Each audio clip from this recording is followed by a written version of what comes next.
الحمد لله نحمده ونستعينه ونستغفره ونعوذ بالله من شرور أنفسنا ومن سيئات أعمالنا من يهد الله فلا مضل له ومن يضلل فلا هادي له أشهد أن لا إله إلا الله وحده لا شريك له وأشهد أن محمدا عبده ورسوله أما بعد فإن خير الحديث كتاب الله وخير الهدي هدي محمد صلى الله عليه وآله وسلم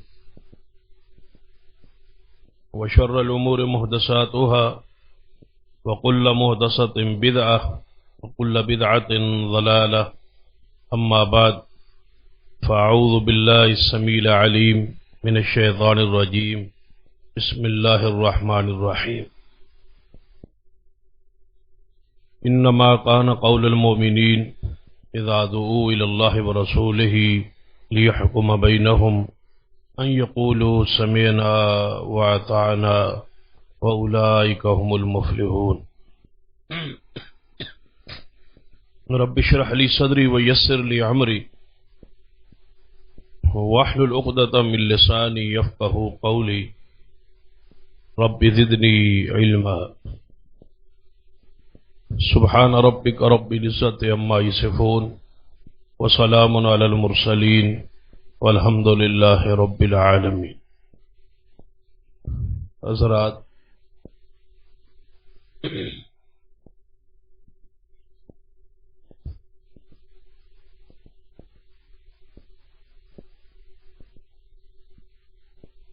ساری امت نبی رحمت صلی اللہ علیہ وسلم کی ذات کے ساتھ محبت کرنا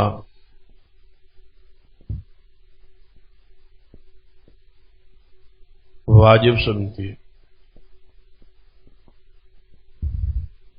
کہ آپ سے محبت فرض ہے،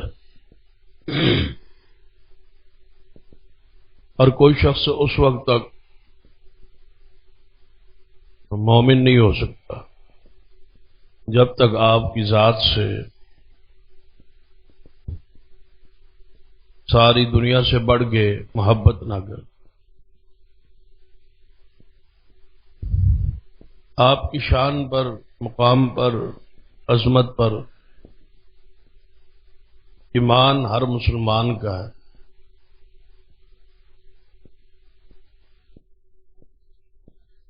ہر مسلمان مانتا ہے کہ محمد مصطفیٰ صلی اللہ علیہ وسلم اللہ کے رسول ہے. ایک ہے ماننا اور دوسرا ہے کہ ماننے کے ساتھ ساتھ حضور کو جاننا اور سمجھنا، اس رسول کو ماننے کا معنی کیا ہے، مفہوم کیا ہے، اس کا تقاضا کیا ہے. سب سے زیادہ ضرورت اس وقت مسلمان لی اسی بات کی ہے کہ اس کو منوایا جائے، بتلایا جائے، سمجھایا جائے رسول ماننے کا معنی اور مفہوم اور اس کا تقاضا کیا ہے. ماننے والے بہت ہیں، کہتے ہیں کہ محمد مصطفیٰ اللہ کے رسول ہے، کلمہ اسلام پڑھ، لیکن لفظ رسول اور منصب رسول، اس کی روحانیت اور گہرائی تک جاننا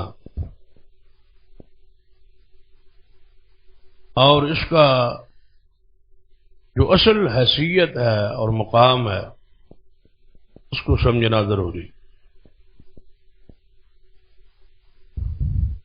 بہت کچھ بیان ہوا کہ نبی علیہ الصلوۃ والسلام پیدا ہو، ولادت پر بہت تقریریں ہوئی.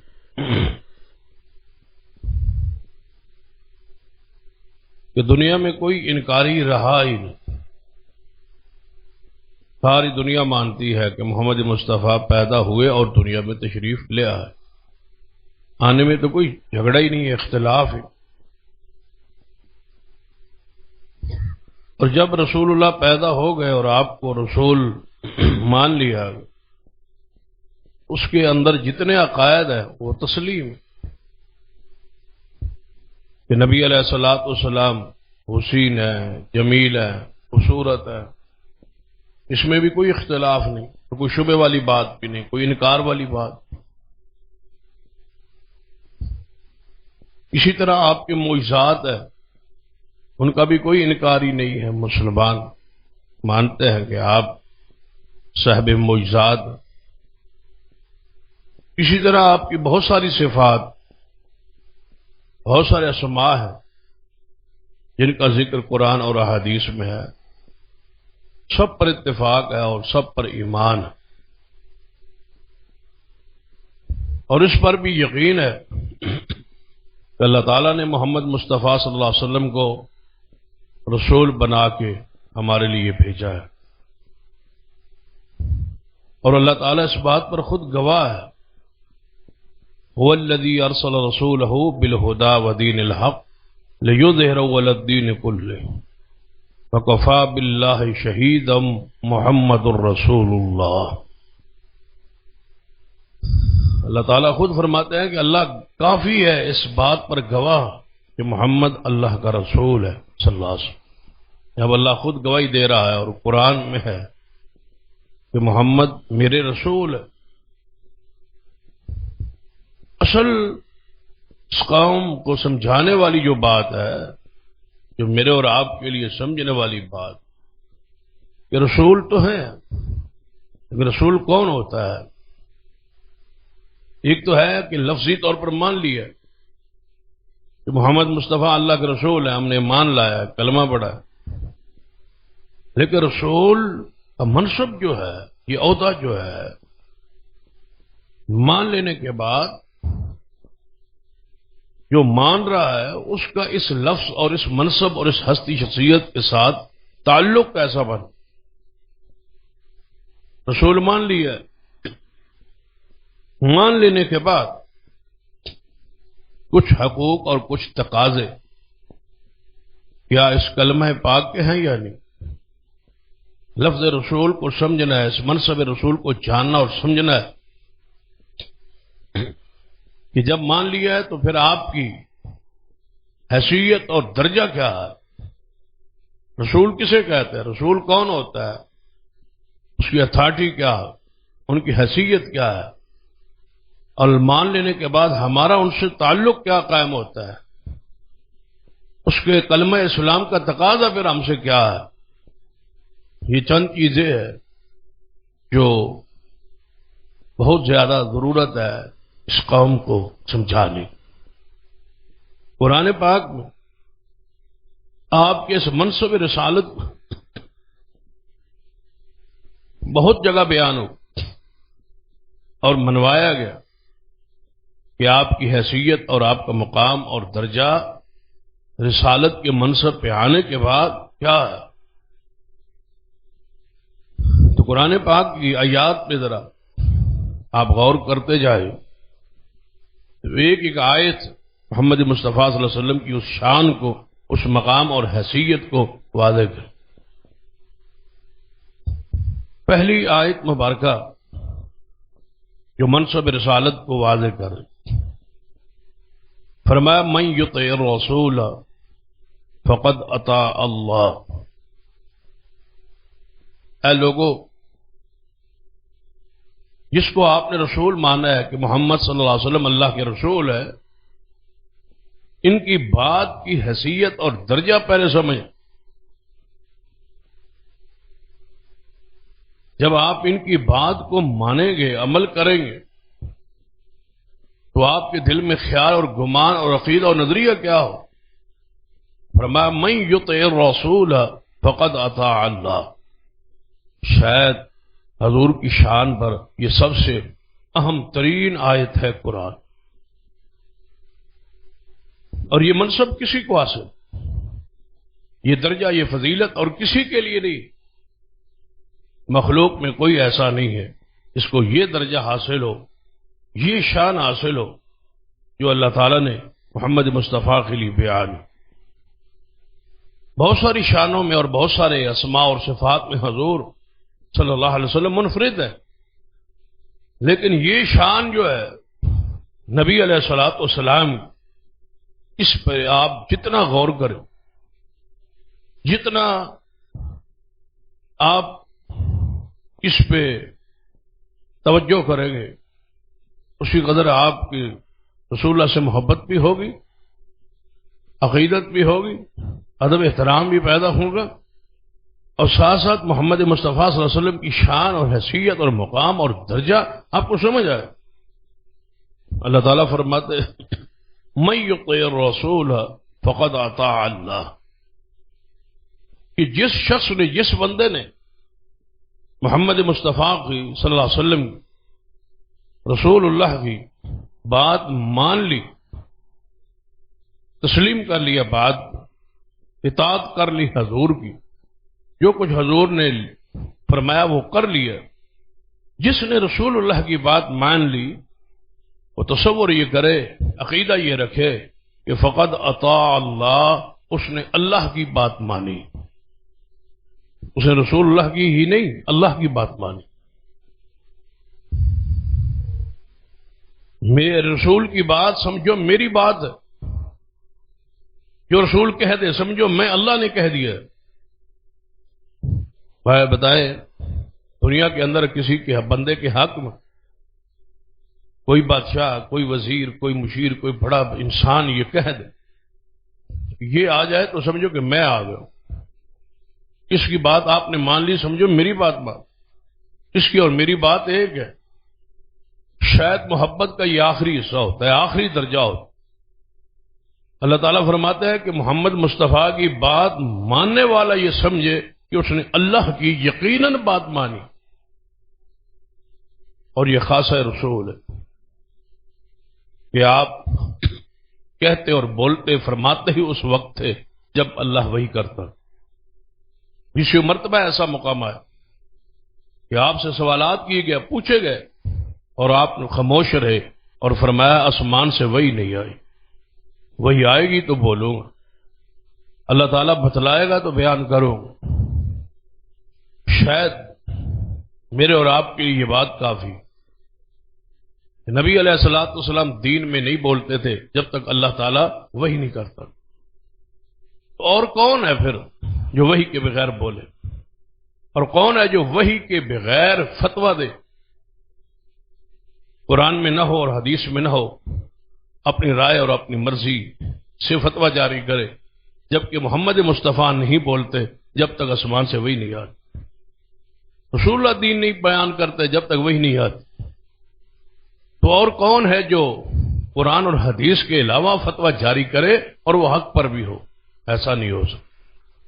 نبی علیہ الصلوۃ والسلام جس نے بات مان لی وہ سمجھے اس نے اللہ کی بات۔ دوسری آیت مبارکہ نبی علیہ الصلوۃ والسلام کی بحیثیت جج اور فیصل آپ کی حیثیت کو منوایا گیا، اور اس کے بیک میں پیچھے ایک واقعہ تھا کہ دو صحابی ہے، ایک انصاری ہے اور دوسرا آپ کا رشتہ دار ہے سیدنا زبیر رضی اللہ تعالی۔ یہ نبی علیہ الصلوۃ والسلام پھوپھو کے بیٹے، دونوں کا آپس میں، سیدنا زبیر کا اور ایک انصاری صحابی کا آپس میں اختلاف ہو، اختلاف صحابہ کے درمیان، مومنوں کے درمیان، مسلمانوں کے درمیان، دونوں فریق مسلمان ہیں، دونوں فریق صحابی ہیں، دونوں کا آپس میں جھگڑا ہو گیا، اختلاف ہو۔ کاش اس حیثیت کو ہم تسلیم کر لے تو سارا نظام ہی سنور جائے۔ اگر ساری دنیا مان لے کہ محمد مصطفیٰ کی حیثیت اور شان کیا ہے اور جس درجے کو قبول کر، ہماری عدالتوں میں مقدمات کی بھرمار ہے، فیصلے نہیں ہوتے، اس کی وجہ یہ ہے کہ ہم نے محمد مصطفیٰ کی اس حیثیت کو تسلیم ہی نہیں کیا جو شان اللہ نے حضور کو دی، اور وہ حضور کی اتھارٹی۔ آپ نے جس بندے کی اتھارٹی کو نہیں مانا تو آپ نے اس کو کیا مانا؟ اس کی اصل درجے اور حیثیت کو تسلیم نہیں کیا تو آپ کے ماننے کا معنی اور فائدہ کیا؟ جب تک آپ کسی ہستی اور شخصیت جس پر ایمان لا رہے ہیں، جس کو مان رہے ہیں، اس کی حیثیت کیا ہے، اتھارٹی کیا ہے، درجہ کیا ہے، اس کو تسلیم کر۔ یہ دو صحابی ہیں، دونوں کا آپس میں اختلاف، مسلمانوں کا، صحابہ کا آپس کا اختلاف، اور اختلاف کس بات پر ہے؟ یہ عقیدے کا مسئلہ نہیں، کوئی اور بڑی اہم کوئی اختلاف، یہ جھگڑا نہیں، اختلاف صرف زمین پہ پانی لگانے پر، دنیاوی معاملات، دنیاوی ایک مسئلہ ہے، پانی لانا لگانا ہے اپنی زمین۔ اختلاف اس طرح ہو، یہ پانی کا کنواں ہے، اور اس دور میں اور عرب کے علاقے میں کنویں سے پانی، چشموں سے پانی لگتا، اور پھر کنویں سے پانی لگانے کے لیے، نکالنے کے لیے کوئی نہ کوئی جانور، اس کے لیے اونٹ وغیرہ کوئی جانور استعمال ہو جس کے ذریعے پانی نکالا جائے۔ اور پانی جو ہے لازم ہے کہ اس کی سطح انتہائی گہری، اور پانی جب کچھ اکٹھا ہو جاتا، جڑ جاتا، اس سے پانی کچھ زمین کے حصے کو لگا لیا جاتا، پھر پانی نیچے ہو جاتا، سطح نیچے ہو جاتی، تو وہاں تک ڈول پہنچانا پھر ناممکن۔ تو سیدنا زبیر رضی اللہ تعالی کی زمین کے ساتھ بالکل ساتھ ملتا چشمہ تھا، ساتھ بالکل ملتا تھا کنواں، تو سویرے آگے پانی وہ شروع کر، ابھی تک ان کی زمین رہتی ہوتی، پانی کی سطح نیچے ہو جاتی، پانی ختم ہو جاتا۔ اب بھائی پانی کل لگے، سویرے وہ پھر آتے، پانی شروع کرتے، شام تک لگتا، پانی کی سطح پھر کم ہو جاتی۔ تو اس سے ان کی سے آگے جو زمین تھی وہ انصاری صاحب۔ اب انصاری صاحب نے سیدنا زبیر سے کہا، روزانہ یہی روٹین ہے، پانی آپ کی زمین پر پہنچتا ہے، کچھ زمین میں پانی آتا ہے، سیلاب ہوتا ہے علاقہ، پھر پانی ختم ہو جاتا، ایسے سلسلہ چلتا رہا تو ہماری تو فصل ختم ہو جائے گی، سوکھ جائے گی۔ تو ایسے کہ کل صبح سویرے جب پانی آپ نہیں لگائیں گے، پہلے میری زمین کو جائے گا، میں لگاؤں گا بعد میں۔ سیدنا زبیر فرمائے کہ پانی گزر کے میری زمین سے جائے اور لگائیں آپ، یہ کیسے ہو سکتا؟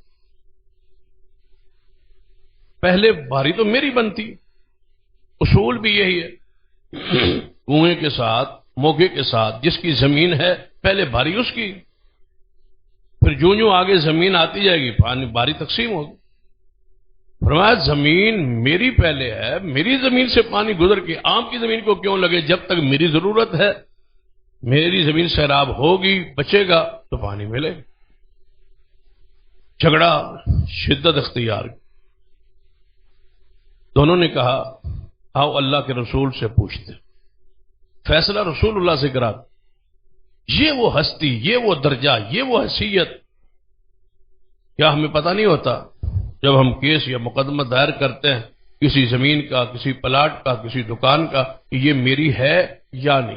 بندے کو پتا ہوتا میرا رائٹ ہے، میرا حق ہے یا نہیں، پتا ہوتا ہے، لیکن وہ مقدمہ کیوں کر رہا ہے؟ اس کو پتا ہے کہ عدالتوں میں یا سفارش چلے گی، یا رشوت چلے گی، یا تخیر ہوگی، اور میں اس سے فائدہ اعلی عدالت تک جاتے جاتے نسل ختم ہو جائے گی اور میں اس سے فائدہ اٹھاتا رہوں۔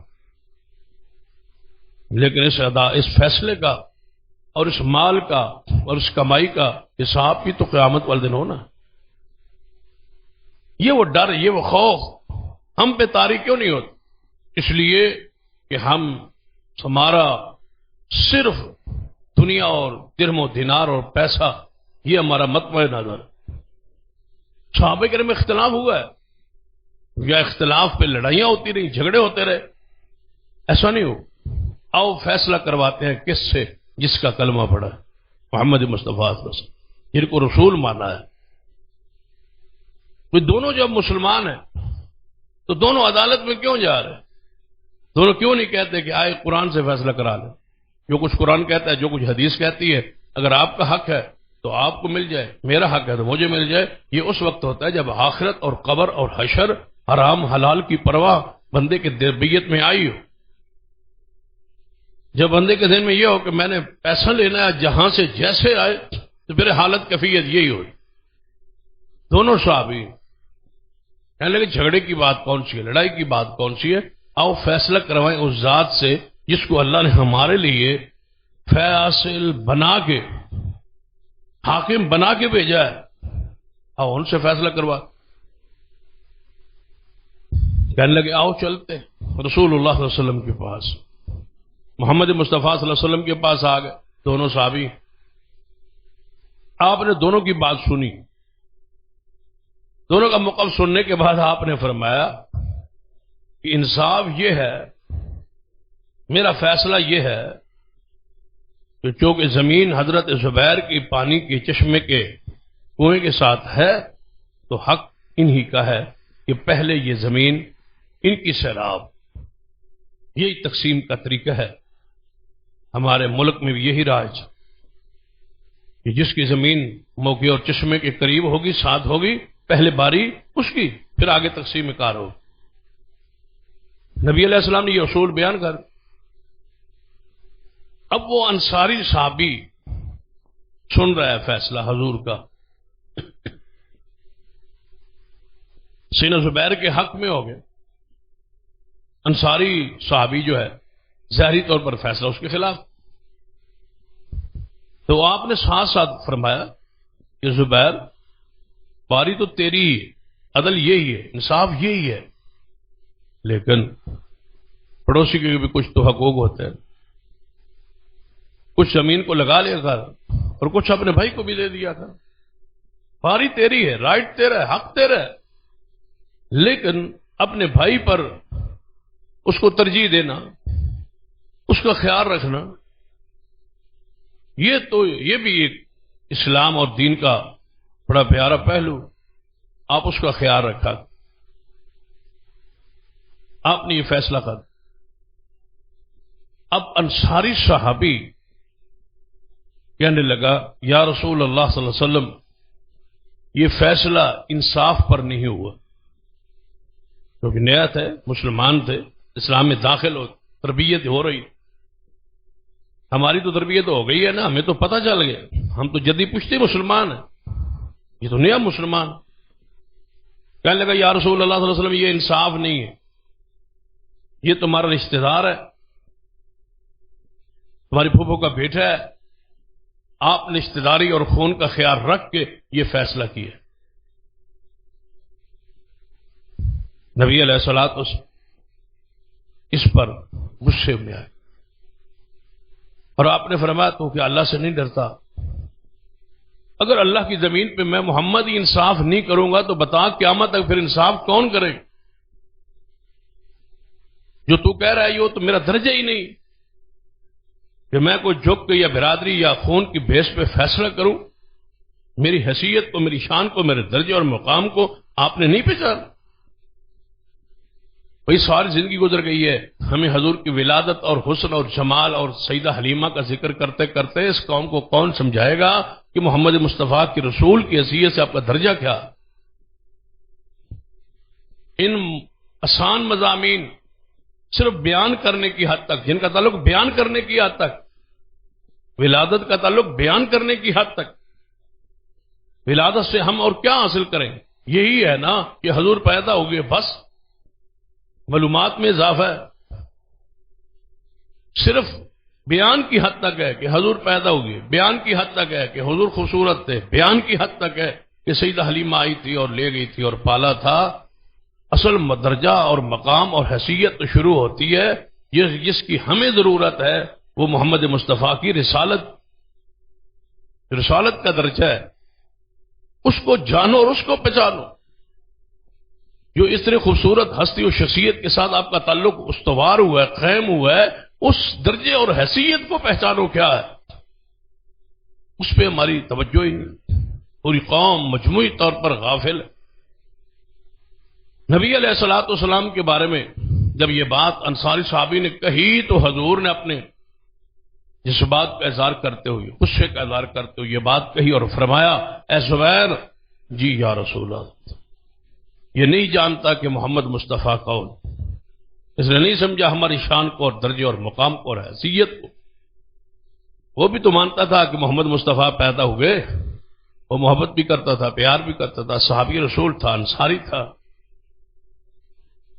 وہ ساری چیزیں ماننے کے بعد جس حیثیت پر سمجھ نہیں آئی اس پہ بولا، اب حضور غصے میں جلال میں فرمایا، اے زبیر، اپنی زمین کو پانی سے بھر لیا کر، اگر بچ جائے تو اس کو دیا کر، وگرنہ ضرورت ہی نہیں ہے۔ اپنا رائٹ، اپنا حق پورا لے۔ پہلے کیا فرمایا تھا کہ ایک پڑوسی کا خیال رکھ۔ حضور نے پہلے فیصلے میں وہ جو پڑوسی اور کے حقوق کا خیال رکھتے ہوئے اس کو تلقین کی تھی، وہ الفاظ میں سختی لائے، زبیر اچھی طرح پانی سے اپنی زمین کو بھر، اپنا حق پورا استعمال کر۔ یہ بات ابھی کہی تھی تو آسمان سے وہی آ،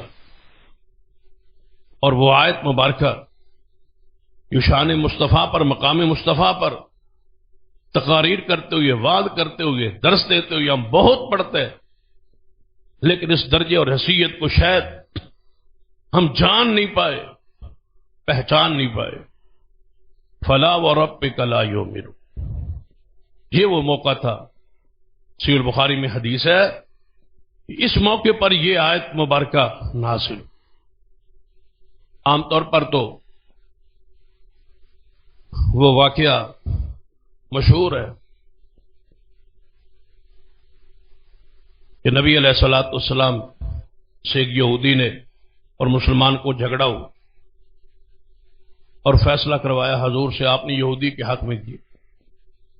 تو مسلمان نے کہا چلو سیدنا عمر سے کرواتے، تو سیدنا عمر رضی اللہ تعالیٰ عنہ نے بات سنی تو اس نے کہا یہودی نے کہ تیرے رسول تمہارے محبوب پہلے میرے حق میں فیصلہ کر چکے۔ تو سیدنا عمر اندر گئے اور تلوار لائی، اس کو قتل کر دی۔ یہ ایک واقعہ معروف مشہور ہے جو کہ سندن تو ثابت نہیں۔ اور فلا وربک کا اس شان نزول میں یہ اکثر بیان ہو، جبکہ صحیح البخاری میں اس آیت کا شان نزول یہی ہے جو میں نے بیان کیا۔ ایک انصاری اور سیدنا زبیر کا اختلاف اور پانی کی باری پر ہو، انصاری صحابہ نے یہ الفاظ کہے، واقعہ بالکل اسی طرح کا ہے، لیکن یہ رسول اللہ صلی اللہ علیہ وسلم کے ساتھ جڑا ہو، تو آپ نے فرمایا اسے پانی دینے کی ضرورت نہیں۔ تو اللہ تعالیٰ نے اس آیت مبارکہ کو نازل کیا، فلا وربک لا یؤمنون۔ لیکن جو سیدنا عمر کا واقعہ ہے رضی اللہ تعالی، اس سے ملتا جلتا ایک واقعہ سیدنا عمر کے حوالے سے ہی صحیح حدیث پہ بھی موجود ہے۔ وہ عورت کی عدت کے کچھ حوالے سے ایک صحابی نے حضور سے سوال کیا، حضور نے جواب دیا، اور پھر اس نے سیدنا عمر سے بعد میں کہیں ملاقات ہوئی تو پوچھا، تو آپ نے وہی جواب دیا جو محمد مصطفیٰ نے دیا۔ تو وہ صحابی کہتا ہے بالکل آپ نے ٹھیک کہا، محمد مصطفیٰ نے ایسے ہی فرمایا تھا۔ سیدنا عمر غصے میں آ فرمایا کیا تو مجھ سے یہ چاہتا تھا، تو نے مجھے بتایا کیوں نہیں؟ تو نے حضور کے فیصلے کے بعد مجھ سے فیصلہ لیا کیوں؟ مسئلہ پوچھا کیوں؟ کیا تو چاہتا تھا کہ میں محمد مصطفیٰ کے خلاف فیصلہ دے دوں؟ تو اس طرح کے واقعات تو سیدنا عمر کے حوالے سے موجود ہے، لیکن ایک منافق کو قتل کا واقعہ کسی صحیح حدیث میں موجود نہیں۔ تو سیدنا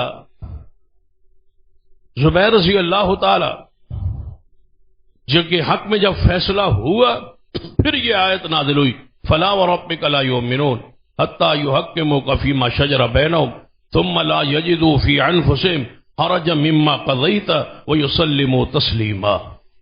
یہ ہے وہ محمد مصطفیٰ کی حیثیت جس کو میں چاہ رہا تھا کہ آپ کے سامنے رکھوں کہ آپ کا درجہ رسالت اس کی حیثیت کیا.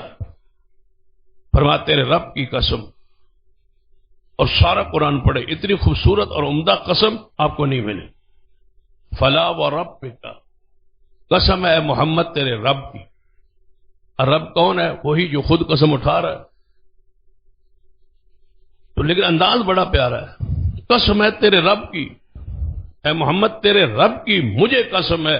کھانے والا بھی رب ہے، لیکن انداز کیا ہے؟ فلا وربک لا یؤمنون، قسم ہے مجھے تیرے رب کی. وہ مومن ہو ہی نہیں سکتا جو اپنے جھگڑوں میں آپ کا فیصل نہ مانے، آپ کا فیصلہ تسلیم نہ کرے، اور کر لے بھی.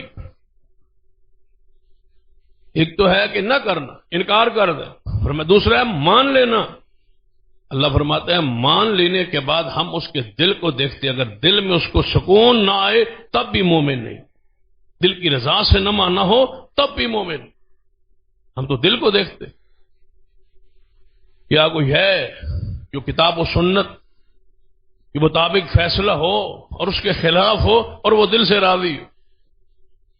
اللہ کا شکر ہے کہ یہ میرا حق نہیں تھا اور کتاب و سنت کی روشنی میں فیصلہ ہوا اور حق والے کو حق مل گیا اور میں اس پر مطمئن ہوں، راضی ہوں، خوش ہوں کتاب اللہ پر اور سنت رسول اللہ پر. اگر پھر بھی وہ کوشش کرتا ہے کوئی اور عدالت مل جائے ایسی جہاں سے میرے حق میں فیصلہ آ جائے، تو گویا اس شخص نے محمد مصطفیٰ کا یہ حق جو رسول کی حیثیت سے تھا وہ تسلیم ہی نہیں کی. یہ جانتے نہیں کہ محمد اللہ کے رسول ہیں اور رسول کی حیثیت کیا ہے اور اس کا درجہ کیا. آپ سنیں کیا حضور کے آ جانے کے بعد، بات مان لینے کے بعد، رسول اللہ کا کلمہ پڑھ لینے کے بعد ہمارا تو اختیار ہی نہیں ہے اپنے وجود پر، اپنے معاملات پر. ہم جو اپنے آپ میں آزاد سمجھتے کہ جو ہم چاہیں وہ کریں، جو ہماری مرضی ہے وہ کریں، یہ اختیار ہمیں کس نے دیا ہے؟ محمد رسول اللہ ماننے کے بعد ہمارے پاس کسی فیصلے کا اختیار ہی نہیں. بندہ اپنے اختیارات سے تجاوز کرے، حدود اللہ کو تجاوز کراس کرے گا تو اس کا انجام پھر آپ دے. ہمیں کوئی اختیار نہیں. ہماری مرضی، طبیعت، ماحول، سوسائٹی، جو کچھ ہم کرتے ہیں وہ چاہے نہ چاہے ہمیں ہر حال میں محمد مصطفیٰ کی بات کو ماننا ہوگا، اپنے وجود پر اس کو حاکم تسلیم کرنا ہو. اپنی مرضی نہیں ہو. یہ جو لوگ کہتے ہیں نا کہ دین میں جبر نہیں ہے، یہ اسلام قبول کرنے میں ہے.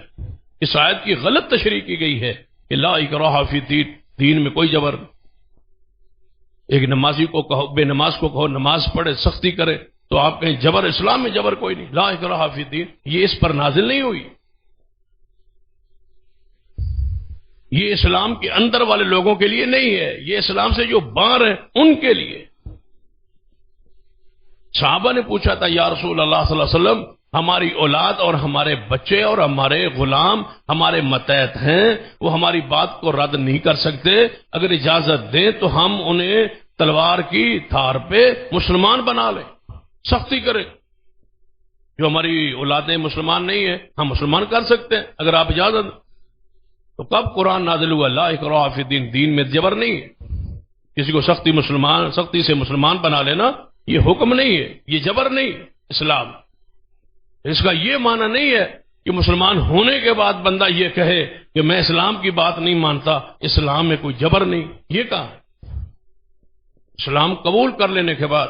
اس کی میں مثال اس طرح دیا کر، ایک بندہ فوج میں بھرتی ہوتا ہے تو اس پر کوئی جبر نہیں، بھرتی ہو یا نہ ہو اس کی مرضی، کوئی جبر نہیں. ہر صورت اس کو یہاں ہی جانا پڑے گا نہیں.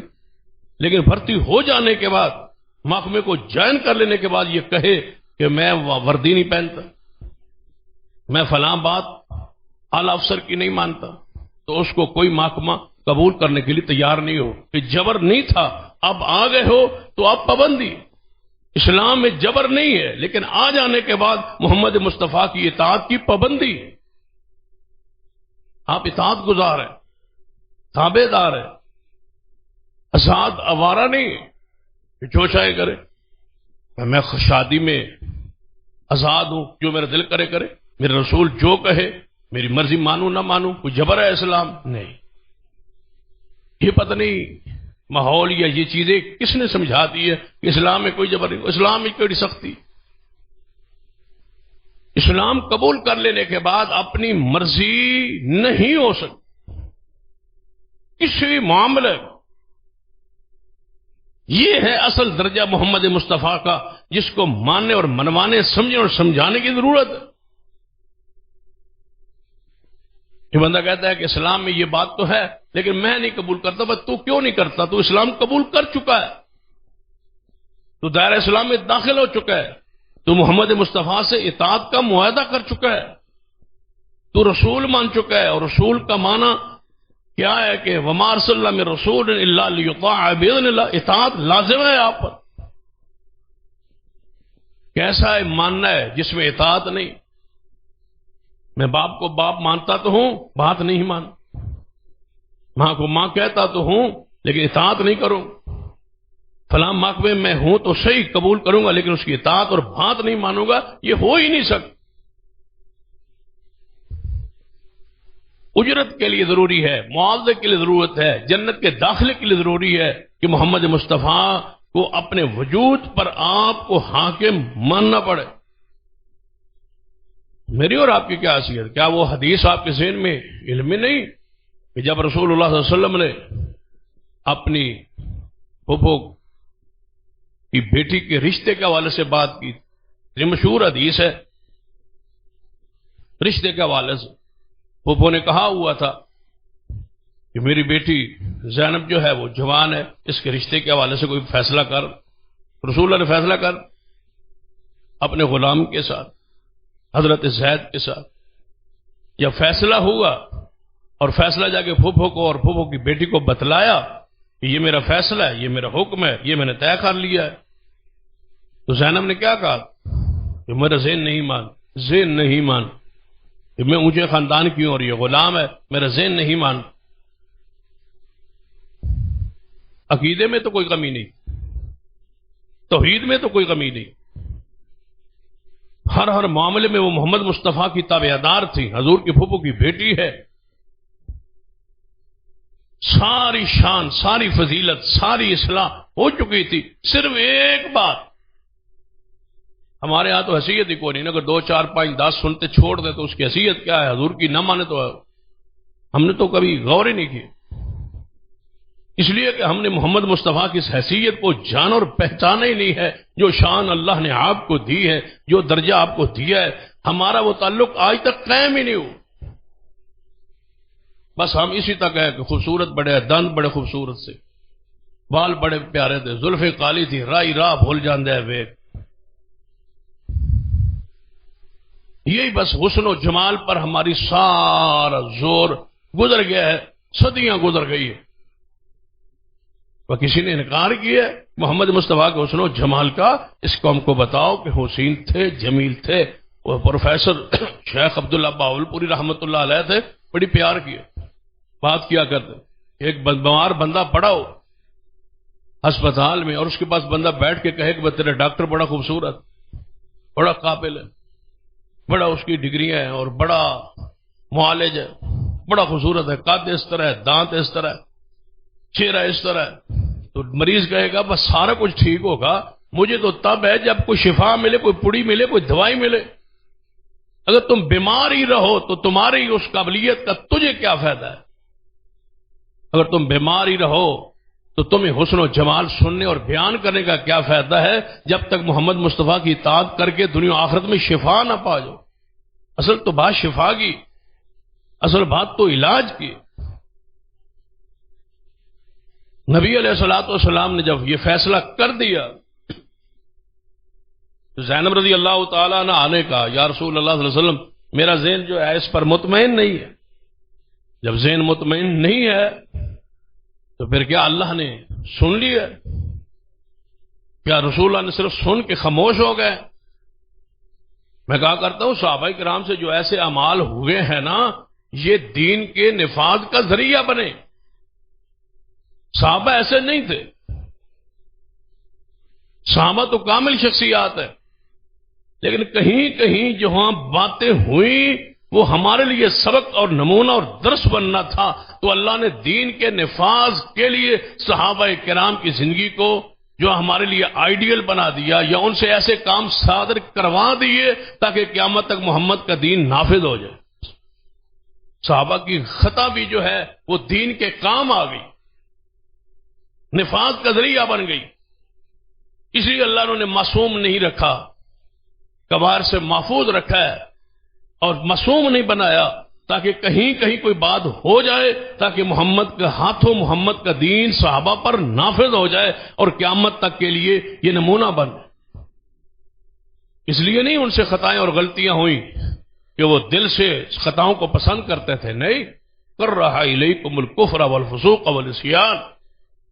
صحابہ کے اس درجے کو سمجھا کریں کہ ان سے خطا اس لیے نہیں ہوئی کہ وہ باغی تھے، نافرمان تھے، یا ان کے دل میں کوئی گناہ کے شوق اور ذوق تھا، نہیں، یہ ہماری کیفیت۔ صحابہ سے اللہ نے ایسے اعمال کروائے تاکہ ان کے ذریعے محمد کے ہاتھوں ان پر دین نافذ ہو جائے اور آگے قیامت تک کے لیے دین کے نفاذ کا یہ صحابہ ذریعہ بن۔ اس لیے شراب پر حدیں لگی، زنا پر حدیں لگی، تہمتوں پر حدیں لگی۔ اس قسم کے جو واقعات چند ساتھی بندوں سے کروائے گئے، اس کے پیچھے یہی ایک حکمت کار فرمان۔ پھر بھی اللہ نے بڑوں کو محفوظ رکھا ہے، جو کبار تھے ابو بکر و عمر عثمان و علی، ان کو اللہ نے ساری چیزوں سے دور رکھا ہے۔ باقی چند اصحاب سے ایسے امور سرزد ہوئے، تو یہ زینب ہے رضی اللہ بول اٹھی، یا رسول اللہ میرا ذہن نہیں مطمئن کہ میرا ایک غلام سے نکاح ہو، زندگی میں کیسے بسر کروں؟ تو کیا اللہ اس کا رسول پھر اس بات پر خاموش رہا؟ ہم تو کہتے ہیں نا ایک آدھ حدیث نام ہی مانے تو کیا ہو، اے دیکھ لو جو ہوا ہے اس کو سن لو۔ اسی وقت جبریل آئے، فرمایا اے محبوب زینب سے کہہ دیجئے کہ جب حضور رسول فیصلہ کر دیں، رسول اللہ یہ کہہ دیں، اس کے بعد نہ ماننے کا اختیار آپ کو دیا کس نے؟ یہ اختیار کہاں سے لیا ہے آپ نے کہ میرا ذہن نہیں مانتا، حضور کے فیصلے کو ذہن نہیں مانتا؟ یہ اختیار کہاں سے لیا؟ وہ آیت معروف ہے، وَمَا كَانَ لِمُؤْمِنٍ وَلَا مُؤْمِنٍ۔ دیکھو بولی کون ہے؟ زینب۔ قانون کس لیے بن رہا ہے؟ ہمارے لیے اور قیامت تک کے لیے، سارے مومنوں کے لیے۔ چاہیے تھا رب صرف زینب کا ذکر کرتا، لیکن صرف زینب کا ذکر نہیں ہوا، قانون۔ اس کا مطلب ہے صحابہ کی خطا قانون بنانے کے لیے قانون نازل ہوا۔ زینب کی اس بات پر قیامت تک کے لیے قانون بن کے آیا، وما کان للمؤمن ولا مؤمنہ، کوئی مومن ہو قیامت تک، مرد یا عورت ہو، کیونکہ معاملہ زینب کا تھا، اللہ نے الگ خاص کر کے عورتوں کا ذکر کیا۔ وگرنہ عورتیں جو ہیں وہ مردوں کے تحت ہیں، ان کی طاعت ہے، ان کے وہ اندر داخل ہے، خود بخود داخل ہے۔ جہاں مردوں کے لیے حکم ہے جب کوئی عورتوں کا استثنائی مسئلہ نہ ہو تو عورت اس میں داخل ہوتی، لیکن یہاں حضور کے منصب کا، رسالت کا، اطاعت کا، قانون اور ضابطے کا جناب منوانا تھا، تو اللہ نے عورتوں کا الگ ذکر کر کے فرمایا مومن مرد ہو یا عورت ہو، لائق ہی نہیں، اختیار ہی نہیں، اس کے لیے جائز ہی نہیں کہ جب اللہ اور اس کا رسول، اذا قضى اللہ ورسولہ امرا، کوئی امر، کوئی حکم چھوٹا ہو یا بڑا ہو، عقیدے کا ہو، کوئی ہو، امرا نخرہ کے طور پر استعمال ہوا ہے، کوئی ہو، اپنی مرضی کا اختیار باقی نہیں رہتا۔ یہ منصب ہے محمد مصطفیٰ صلی اللہ علیہ وسلم کی رسالت، یہ درجہ ہے محمد مصطفیٰ صلی اللہ علیہ وسلم۔ اور رویہ کیا ہو، حضور کی بات آ جائے، حضور کا فرمان آ جائے، اس کے بعد کتنی دیر سوچنا ہے ماننے کے لیے، اس کی گھڑیوں کا ذکر بھی قرآن میں، کتنی دیر سوچ کے کہنا ہے وہ ٹھیک ہے، طبیعت تو نہیں چاہتی، ماحول تو نہیں چاہتا، چلو سوچتا ہوں، دیکھتا ہوں، کوشش کرتا ہوں، حد المقدور جتنا ہو سکتا ہے مان لیتا ہوں، جہاں سے کچھ رہ گیا نہیں، کتنا حق، اس کی حیثیت، اس کی وضاحت قرآن میں ہے۔ انما کان قول المؤمنین اذا دعوا الی اللہ ورسولہ لیحکم بینہم ان یقولوا سمعنا واطعنا۔ اللہ فرماتا ہے مومن کے سامنے جب قرآن اور حدیث پیش کیا جائے، اللہ اور اس کے رسول کی طرف انہیں بلایا جائے، تو یہ کیا کہیں؟ ان یقولوا سمعنا، کہ ہم نے اللہ اس کے رسول کی بات کو سن لیا سے آگے کتنا فرق، کتنی دیر، کتنا توقف، کتنا ٹھہر کے کہنا ہے، کوئی درمیان میں توقف کی گنجائش ہی نہیں ہے۔ فرمایا وَأَطَعْنَا، فوری کہے میں نے دل کی خوشی سے محمد کی بات کو مان لیا۔ حضور فرمائے دریا میں چھلانگ لگا جاؤ، حضور فرمان آگ میں داخل ہو جاؤ، حضور فرمائے اس خندق میں داخل ہو جاؤ، حضور فرمائے جو فرمائے وَأَطَعْنَا۔ عطا، یہ جو لفظ اطاعت ہے اس کے اندر دونوں چیزیں داخل ہے، ایک چیز نہیں ہے صرف ماننا، اس میں خوشی بھی ہے، خوشی سے ماننا۔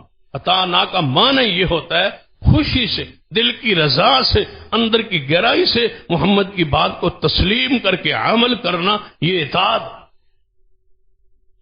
سمعنا وأطعنا، مانے اور فور۔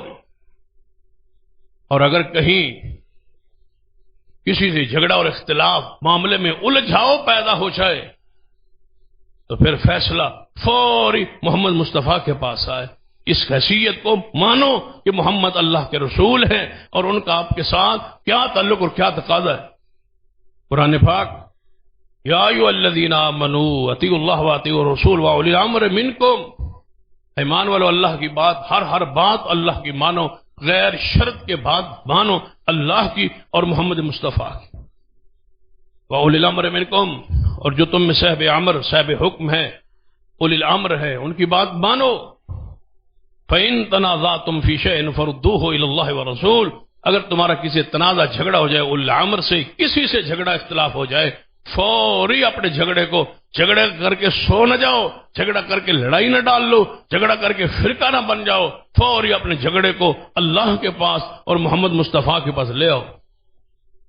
آخرت پر ایمان ہے، قیامت کو مانتے ہو، آخرت کو مانتے ہو، تمہارے لیے انجام بہتر اسی میں ہے کہ اپنے جھگڑے کو محمد مصطفیٰ صلی اللہ علیہ وسلم کے پاس فوری لے۔ پھر فوری لے آنے کے بعد وما آتاکم رسول فخذوہ، مقام رسول کو چانی، وما آتاکم رسول فخذوہ وما نہاکم عنہ فانتہوا، پھر جو دے رسول وہ لے لو، جس سے رسول منع کرے رک جاؤ۔ یا ایھا الذین آمنوا لا تقدموا بین یدی اللہ ورسولہ، ایمان والو اللہ اور اس کے رسول سے قدم آگے نہ رکھو، آگے نہ بڑھو، جو حضور نے کیا وہ کرو، جو حضور نے نہیں کیا وہ نہ کرو، آگے نہ بڑھو حضور سے۔ واتقوا اللہ، اللہ سے ڈرو، یہ محمد مصطفیٰ صلی اللہ علیہ وسلم، ان سے آگے بڑھنا آپ کے لیے حرام۔ یہ درجہ ہے محمد مصطفیٰ صلی اللہ علیہ وسلم۔ اور اگر دوسرے اس کا پہلو قرآن پاک میں کھولے تو وہ اس سے بھی بڑا حساس ہے۔ یہ تو ہے ماننے کا، اب دوسری طرف ذرا غور کیجیے، جو نہیں مانے گا اس درجے کو، اس حیثیت کو محمد مصطفیٰ، وہ زینب کو کیا کہا تھا؟ اے میرے محبوب، زینب سے کہہ دیجئے اگر تمہارا ذہن اس رسول کے فیصلے پر مطمئن نہیں تو ہمیں تمہارا اسمان پہ امان ہی قبول۔ اب جو نہیں مانتا اس درجے حیثیت کو، اس کے لیے قرآن کیا کہتا؟ وَمَن يُشَاقِقِ الرَّسُولَ مِن بَعْدِ مَا تَبَيَّنَ لَهُ الْهُدَىٰ وَيَتَّبِعْ غَيْرَ سَبِيلِ الْمُؤْمِنِينَ، جو رسول اللہ کی نافرمانی کرے، حق آ گیا، واضح ہو گیا، حدیث آ گئی، مسئلہ پتہ ہے کہ حضور یہ کہہ رہے ہیں، میں یہ کر رہا ہوں، حضور کا یہ حکم ہے، ہم یہ کر رہے ہیں، حضور نے شادی ایسے کی، ہم ایسے کر رہے ہیں، حضور کی وضع قطع ایسے تھی، ہماری ایسے، پتہ ہوتا ہے بندے کو، لیکن ہمیں چونکہ ہمارا ذہن ملامت نہیں کرتا، ضمیر ملامت نہیں کرتا اپنے آپ، ہم کیا کر رہے ہیں، پتہ تو ہوتا ہے کہ میرے رسول کا یہ امر ہے اور یہ عمل ہے اور یہ سنت ہے، اور میں جان بوجھ کے ان کی مخالفت کر رہا ہوں بغیر کسی وجہ۔ فرمایا جو رسول اللہ کی نافرمانی کرے جان بوجھ کر، حق پتہ ہے، دین پتہ ہے، شریعت پتہ ہے، پھر جان بوجھ کے حضور کی سنت کو چھوڑ دے، طریقے کو چھوڑ دے، ایسا شخص اور صحابہ کے راہ کو چھوڑ دے، اللہ فرماتے ہیں ہم اس کی رسی کو ڈھیلا کر دیتے ہیں، وہ جدھر پھرتا ہے پھرتا رہے، ذلیل ہوتا رہے، آئے گا مرے گا، سیدھا جہنم میں داخل کر۔ فَلْيَحْذَرِ الَّذِينَ يُخَالِفُونَ عَنْ أَمْرِهِ أَن تُصِيبَهُمْ فِتْنَةٌ فرمایا ڈر جاؤ رسول اللہ کے امر کی حکم مخالفت کرتے ہو دنیا میں اللہ کی پکڑ آئے. کوئی گناہ جب پکڑ آتی ہے تو ہم یہ سوچتے ہیں کہ پتہ نہیں کون سی وجہ ہے، ہم کبھی نہیں غور کیا کہ محمد کی نافرمانی کی وجہ سے ایسا ہوا ہو، ہم پر یہ پکڑ اور سخت گرفت کیوں ہوئی.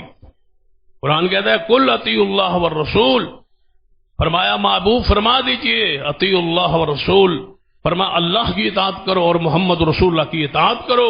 فَإِن تَوَلَّوْا، اگر تم اطاعت رسول سے پھر جاؤ، یاد رکھو اللہ تعالیٰ کافروں سے محبت ہی نہیں کر. اللہ کو ایسے کافروں کی کوئی ضرورت نہیں جو محمد مصطفیٰ کی نافرمانی کرتے ہیں. اللہ نے ڈائریکٹ انہیں کافر کہا. انکار کرنے والوں سے ہماری محبت ہی کوئی نہیں.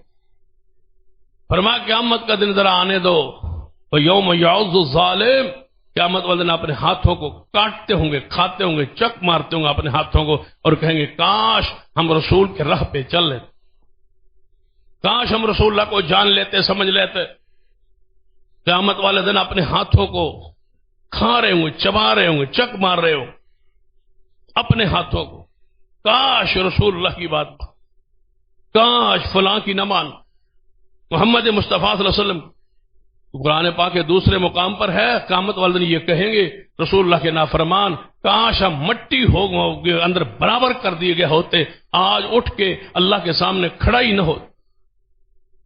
یہاں یہ موقع ہی نہ آتا کہ اللہ آج آپ سے پوچھ رہا ہے اور محمد مصطفیٰ موجود ہیں اور ہم سے پوچھا جا رہا. ایک حدیث بھی ہے صحیح مسلم، وہ آپ کے لیے اور میرے لیے انتہائی قابل غور. ہم جو اہل بدعت کا اور حضور کے نافرمانوں کا، حضور کی سنت کی نافرمانی کرنے والوں کو رد کر. لوگ کہتے ہیں یہ سختی ہوتی ہے، یہ اتنی سختی اسلام میں ہے، دین میں ہے. صحیح مسلم میں حدیث، ہم نے احادیث کو روحانیت کے انداز میں پڑھا سمجھا ہی نہیں. ان سے وہ محبت، وہ طریقہ جو اصحاب رسول کا تھا اس کو اختیار ہی نہیں. نبی علیہ الصلوۃ والسلام نے فرمایا میرے صحابہ، عبداللہ بن مسعود رضی اللہ عنہ اس حدیث کے راوی ہیں، صحیح مسلم میں حدیث ہے، آپ نے فرمایا جتنے بھی انبیاء آئے ہر نبی کے کچھ نہ کچھ حواری ہوتے تھے اور ہر نبی کے کچھ صحابہ ہوتے تھے. جب وہ نبی فوت ہو جاتے تو ان کی سنتوں پر عمل کر، وہ نبی ان کی زندگی میں بھی وہ سنتوں پہ عمل کرتے اور ان کے بعد بھی ان کے طریقوں پر عمل کرتے. لیکن پھر ایسا ہوتا کہ وہ نبی دنیا سے جانے کے بعد کچھ عرصہ تو ایسے لوگ رہتے، لیکن بعد میں آنے والے لوگ نبیوں کی سنتوں کو چھوڑ دیتے تھے. کہیں تم نہ ایسا کر، میرے صحابہ تم نے ایسا نہ کرنا. پتہ وہ کیا کرتے تھے؟ فرمایا وہ سنتوں کو پھر چھوڑ دیتے تھے اور وہ کام کرتے تھے جس کا انہیں حکم نہیں دیا گیا وہ دین میں داخل کرتے تھے. جو حکم نہیں دیا گیا وہ کرتے تھے اور جو حکم دیا گیا وہ نہیں کرتے. دیکھ لو لوگ کتنے ایسے ہیں جن کو سنتے موجود ہیں، ان پہ عمل نہیں کریں گے. جو ان کا حکم نہیں ہے اس کا اتنا اہتمام کریں گے جیسے انہیں حکم دیا گیا. اس پر بے شمار مثالیں پیش کی جا سکتی. جو حضور کا حکم ہے اس پر نہیں، جو حضور کا حکم نہیں ہے اس پر اتنی شدت ہوگی، جھگڑا ہوگا، اختلاف ہوگا، فرقے کی وہ علامت نشانی بن جائے گی. ہم نے یہ ضرور کرنا. حضور نے فرمایا میری امت کے وہ لوگ جب ایسے پیدا ہو جائیں گے جو انہیں حکم نہیں دیا گیا وہ کریں گے کام. اس پر آپ دیکھ لیں، ابھی ربیع الاول گزرا ہے تو دیکھ لیں. جشن میلاد کا حضور نے حکم نہیں دیا، صحابہ نے نہیں دیا. لوگ کتنی شدت کے ساتھ کرتے ہیں، اتنی شدت کے ساتھ کہ نہ کرنے والوں کو ابلیس کہتے. اتنی شدت تو نماز فرض پر نہیں ہے، اتنی شدت تو سنت موقدہ پر نہیں ہے جتنی شدت اس بدعت اور خرافات اور رسومات پر. جو نہیں کرتا وہ گستاخ. اذان آپ پوری سنتے ہیں، اذان کے بعد پورے شہر میں پھر لے، کسی مسجد میں درود پاک نہیں پڑھا جائے گا. اذان کے بعد پہلے پڑھنے پر اتنی شدت ہوگی کہ مسلک کی نشانی بن گئی. کیونکہ پہلے حضور کا حکم نہیں ہے، بعد میں حضور کا حکم ہے۔ جو حکم نہیں ہے وہ کریں گے، جو حکم دیے وہ نہیں کریں گے۔ یہ حضور نے فرمایا۔ یا رسول اللہ پھر حکم کیا ہے؟ فرمایا ان کے ساتھ ہاتھ کے ساتھ جو جہاد کرے گا وہ مومن ہے۔ پھر حضور نے فرمایا جو بندہ ان کے ساتھ زبان کے ساتھ ان کا رد کرے گا وہ مومن ہے، اور جو ان کے بارے میں دل میں بغض اور غصہ رکھے گا، نفرت رکھے گا، وہ بھی مومن ہے، اور جو نہ زبان سے کرے نہ ہاتھ سے کرے نہ دل میں نے برا جانے، حضور فرماتے اس بندے کے دل میں رتی برابر بھی ایمان نہیں ہوگا۔ جو ان پر رد کرنے والے کو اچھا نہیں جاتا، اس کو دل کو کڑن محسوس ہوتی، یار ہر وقت رد ہی کر دے رہا، ہر وقت یہ بدعات کا رد اور کوئی کام نہیں ہے، اس کو کڑن محسوس ہوتی ہے کہ یہ رد کیوں ہو رہا ہے، کیونکہ اس کے رشتہ دار ساتھ آئے ہوتے ہیں، وہ بیٹھے ہوتے ہیں، دوست آئے ہوتے ہیں، وہ بیٹھے ہوتے ہیں، یا وہ ایسے ماحول میں پھر رہا ہوتا ہے جہاں سب کے ساتھ ملنا جلنا بیٹھک ہوتی ہے، اس کو تکلیف ہوتی ہے کہ یہ فرقہ واریت ہے، یہ کوئی لڑائی ہے، یہ کوئی جھگڑا ہے، یہ سن سن کے ہم تھک گئے، یہی مسئلے کیوں ہے؟ وہ جو کڑن ہے نا، وہ ایمان کی رتی جو کے اندر ہوتی نہیں، وہ کڑن ہوتی، تکلیف ہوتی۔ نہ تو وہ آپ خود زبان ہاتھ سے رد کرتے، نہ زبان سے رد کرتے، نہ دل میں بغض ہوتا ہے، دوسرا کرے تو تکلیف محسوس کرتے ہیں۔ بتاؤ، ایک تو اس سے بھی اوپر کا درجہ ہے، ایک تو ہے نا دل میں برا جاننا، دوسرا ہے کہ جیڑا رد کرے انہوں برا جان، یہ اس سے بھی آگے ہے کہ جناب رتی تو برابر دور کی بات ہے، اوپر زنگ لگ گیا، کچھ راہ ہی نہیں۔ نبی علیہ الصلوۃ والسلام کی بہت ساری اس بارے میں حدیث ہے۔ آپ نے فرمایا، ایک بڑی پیاری حدیث ہے، وہ بڑی مبارک اور انتہائی دل کو خوش کرنے والی حدیث ہے۔ رسول اللہ صلی اللہ علیہ وسلم فرماتے ہیں دین اجنبیت سے شروع ہوا، پھر وقت آئے گا یہ اجنبی سا ہو جائے، بدعت کو لوگ دین سمجھیں گے، شرک کو لوگ دین سمجھیں گے، جو کھری صاف ستھری کتاب و سنت کی بات کرے گا کہیں گے یہ تو چند بندے ہیں، اجنبی سے ہے، یہ تو آواز آج ہی سنی ہے، یہ تو پہلی دفعہ سنی ہے، یہ کون سی بات ہے؟ حضور فرماتا ہے جب میں محمد مصطفیٰ دنیا میں آیا ہوں رسالت لے کے دین لے کے، تو میرا دین اجنبی۔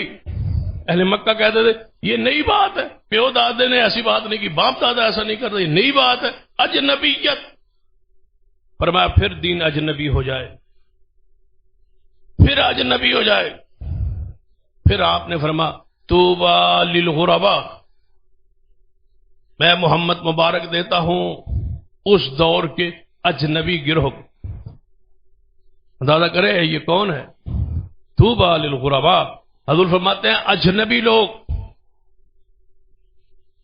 ان کو میں محمد آج مبارک دیتا ہوں، جو قیامت کے قریب آئیں گے میں محمد انہیں مبارکباد دیتا ہوں کہ میں بھی جب دین لایا تھا تو مجھے بھی ایسے ہی لوگوں سے واسطہ پڑا، پھر جب قیامت تک کے لیے جناب ہر طرف کفر ضلالت شرک بدعت پھیل جائیں گی تو ایک گروہ ایسا ہوگا جو میری امت کے لوگوں نے جو دین میں سنتوں میں بگاڑ پیدا ہوگا اس بگاڑ کو ختم کریں گے، میں محمد انہیں اجنبیوں کو میں مبارکباد پیش کرتا ہوں۔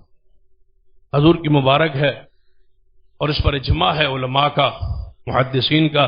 اس سے مراد محدثین صحیح العقیدہ اہل الحدیث ہے، جو قیامت تک کے لیے موجود ہے اور بدعات کا رد کر رہے۔ لوگوں نے بگاڑ پیدا کیا، ہم نے اس میں سنوار رہے۔ لوگ دین کے اندر داخل کرتے ہیں، ہم اس دین کے صاف کرتے۔ لوگ ملاوٹ کرتے ہیں، ہم کہتے ہیں یہ نہیں ہے، یہ نہیں ہے دین میں، یہ نہیں ہے، یہ نہیں ہے دین میں، یہ اللہ اور اس کے رسول نے نازل نہیں کیا، رسول اللہ پر نازل نہیں ہوا، یہ نہیں ہے، ہم اس بگاڑ کو ٹھیک کرتے ہیں۔ حضور فرماتے ہیں میں محمد کی طرف سے انہیں مبارک ہوں۔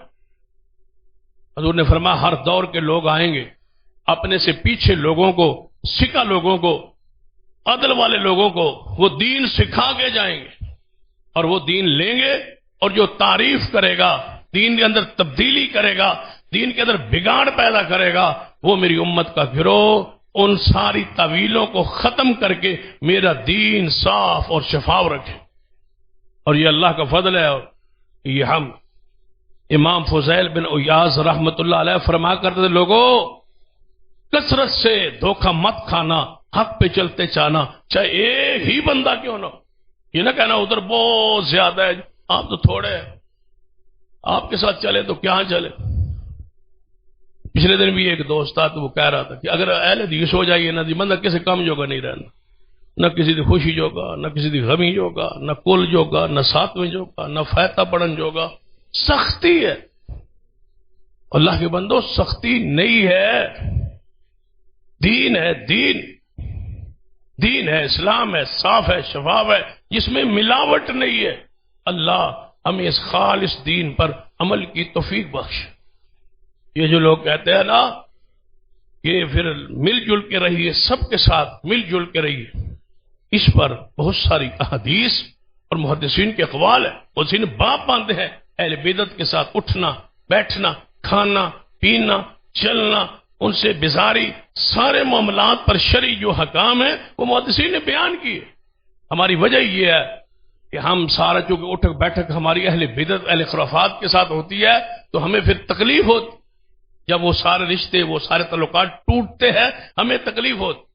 ہم کہتے ہیں یہ شدت ہے، شدت نہیں ہے، یہ اسلام اور دین ہے، اور اس پر اہل بدعت سے جو ہم سارے جلسوں میں ساری مجلسوں میں چلے جاتے ہیں، بھائی سننا چاہیے، بیٹھنا چاہیے سب کی بات، اور سب کو پڑھنا چاہیے، سب کو سننا چاہیے، سب کے پاس جائے۔ اور آج کل تو ویسے ہی پورے ملک میں مشترکہ جلسوں کی ایک بھرمار، سارے مسالے کے لوگ اکٹھے ہو جائے، سارے مسالے کے لوگ جناب مل کے جلسے کریں، مل کے پروگرام کریں، تو پھر وہ کیا ہے حدیث پاک میری امت کے 73 فرقے 72 جہنمی ایک گروہ جنتی، اس پر تو بہت سارے احادیث موجود ہیں، آیات موجود ہے کہ اہل بدعت کے ساتھ سلوک کیسے کرنا ہے، ان کی محفلوں کو اٹینڈ کر کے ان کو وہاں ہیرو مان کے اور ان کو صحیح مان کے ان کے سٹیجوں پہ چڑھ کے گفتگو کرنا، اور پھر ان کی محبت اور ان سے پیار کے پیلے پڑھانا۔